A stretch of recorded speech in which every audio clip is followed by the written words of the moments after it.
فيها مين افضل يضل الخلافات مستمره ولا ننفصل لفتره، يعني فيعني قد يجد بعض الناس في حل انه نلجا له، ليش لا؟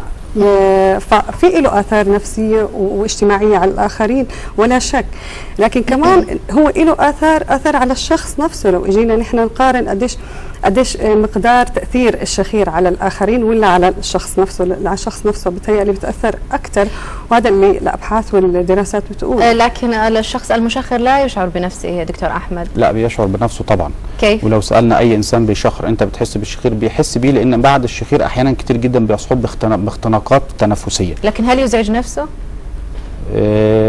معنى بهذا المعنى يعني ممكن لا، لو صوت الشخير كان عالي، بس هو بعد فترة بيتعود على صوت الشخير. زي اللي بينام جنب محطة قطر في البداية او مطار، بينام بيتعود، بيبقى كل طيارة طالعة ونازلة بيحصل معاها إفاقة من النوم وبيصحى وإزعاج، ولكن بعد فترة بيبدأ يتعود عليها.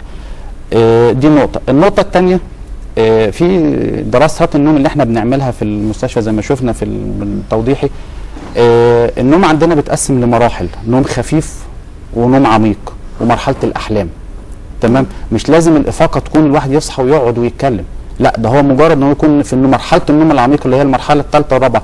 لو رجع للمرحلة الأولى والثانية في النوم اللي هم مرحلة النوم الخفيف، دي بنعتبرها في حد ذاتها إفاقة، ودي بتبقى مزعجة جدا لأنه بتأثر عليه في اليوم الثاني. يعني لو تخيلنا ان واحد مثلا نام الساعة 11 بالليل والساعة 12 صحوه لسبب او اخر، والساعة 1 رجعوا صحوه، والساعة 3 والساعة 4، تاني يوم البرفورمانس بتاع هذا الشخص في عمله هيكون ازاي؟ تيجي الصحوه الصبح مثلا يودي الاولاد المدرسه مش قادر، مصدع، تعبان، طول النهار مرهق ومصدع وارهاق شديد، مجرد ما المكتب ما يتقفل عليه ينام على نفسه وقاعد على المكتب. تمام؟ اذا كان مديره في العمل اوكل اليه 10 مهام، لن ينجز في هذا اليوم اكثر من 4 أو 5 شيء منهم فقط، ففعلا البرفورمانس بتاعه وادائه في العمل وانتاجيته بيتاثر جدا.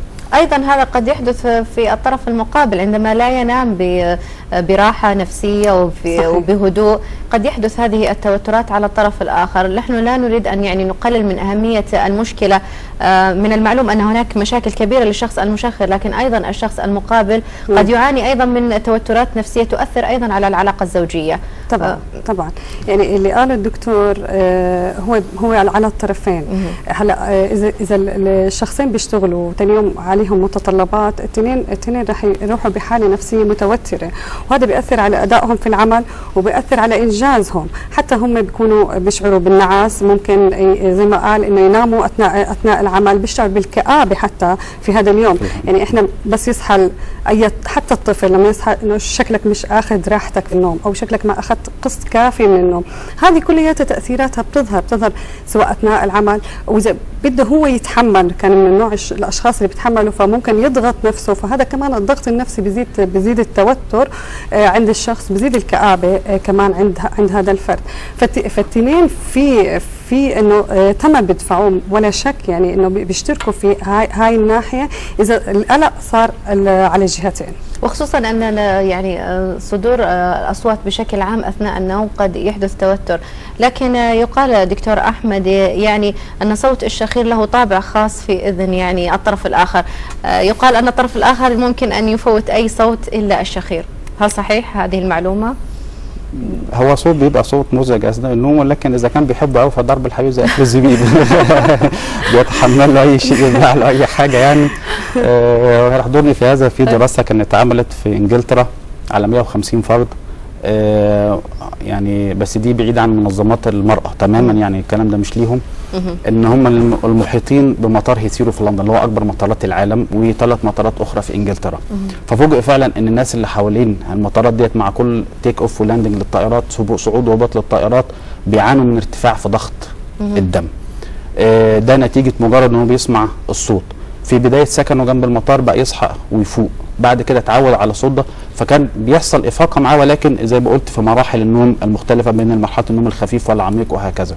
ولكن ده التأثيرات الجسمانيه عليه بدات تظهر عليه، انه بعد فتره مع كل افاقه بتحصل بدا يحصل معاه ارتفاع في ضغط الدم، وممكن يوصل للدبل، بيعدي ال 200، وده سبب كبير جدا في حدوث السكتات الدماغيه وجلطات الدماغ اثناء النوم. النقطة الثانية بتحصل معاه ارتفاع شديد جدا في نبض ضربات القلب، معدل طبيعي 80 او 90 مثلا، بيوصل مع المريض احيانا ل 140 و150 مع اختلال في ضربات القلب.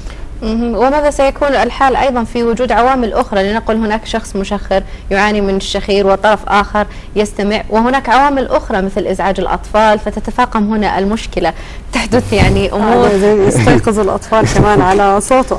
ممكن في نوع من أنواع الشخير، ممكن يعني حتى أصوات الشخير بيقسموها لمراحل.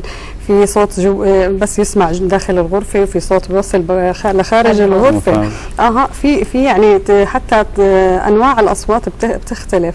لكن كمان بدي أحكي عن نقطة إنه إذا ممكن مرات إني أنا بس أستيقظ على صوت الشخير، يعني كمان أنا شو بغذي دماغي، كمان في بيلعب العامل النفسي بيلعب دور، إني أنا كمان شو بهيئ نفسي. إذا أنا كتير توترت، انزعجت بشدة من صوت الشخير، خلاص الدماغ تهيأ لاستقبال، لأن ما يسمع هذا الصوت على طول بيعطي منبه، فالإنسان على طول بيستيقظ.